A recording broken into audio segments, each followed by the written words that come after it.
Price allot. உன் மீது குற்றம் சுமத்துகிறவனோடு சீக்கிரமாக சமாதானம் பண்ணு என்று இயேசு ஏன் சொன்னார் என்பதை பார்க்கலாம். மத்திய 5:25 இயேசு இவ்வாறு கூறுகிறார், நீ உன் எதிராளியோடு வழியில் இருக்கும் பொழுது சீக்கிரமாக அவனோடு சமாதானம் பொருந்து. ஏனென்றால் எதிராளி உன்னை நியாயாதிபதியில் ஒப்புக் கொடுக்கலாம், நீ சிறைசாலையில் வைக்கப்படாமல் இருக்கும்படியாக இது செய்ய வேண்டும் என்று.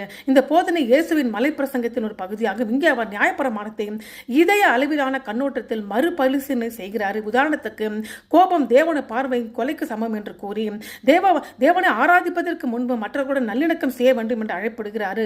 பின்பு காரியங்கள் தீவிரமடைவதற்கு முன்பாக அவற்றை தீர்த்து கொள்ளுங்கள் என்று நடைமுறையான எச்சரிக்கைக்கு கொடுக்கிறார். ஏனென்றால் குறிப்பாக நாம் குற்றத்துக்கு காரணமாக இருந்தால் அல்லது மோதலில் இருந்தால் உடைந்த உறவுகளை விரைவில் சீர் செய்ய வேண்டும் என்று இயேசு கற்பிக்கிறார். ஏனென்றால் தேவனுடைய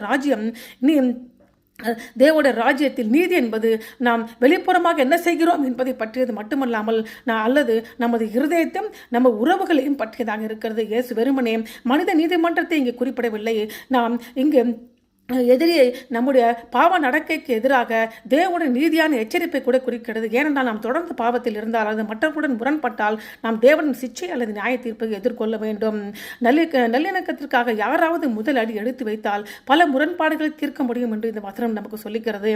ஏனென்றால் பணிவான மன்னிப்பு திருமணங்கள் முறிந்து போவதை தடுக்கும், பல நட்பு முறிவடைவதை தடுக்கும், ஒரு சட்ட மோதல்கள் வளராமல் தடுக்கும், மற்ற கசப்பு வேறொன்றாமல் தடுக்கிறது.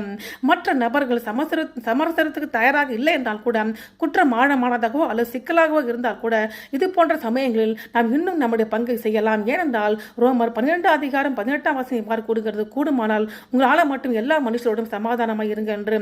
உதாரணத்துக்கு, பல வருடங்களுக்கு முன்பு ஏசாவுக்கு யாக்கோபு அநீதி செய்திருந்தான்.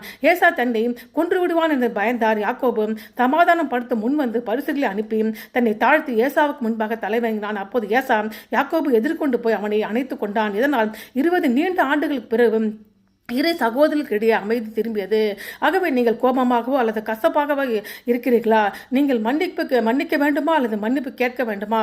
ஆகவே நீங்கள் முதல் படி எடுத்து வைத்து ஒரு இமெயில் அனுப்புங்க, மொபைலில் பேசுங்க அல்லது மன்னிப்பு கேளுங்கள், அந்த நபரோடு பேசுங்கள். கர்த்தர் உங்களை ஆசீர்வதிப்பாராக. ஆமென்.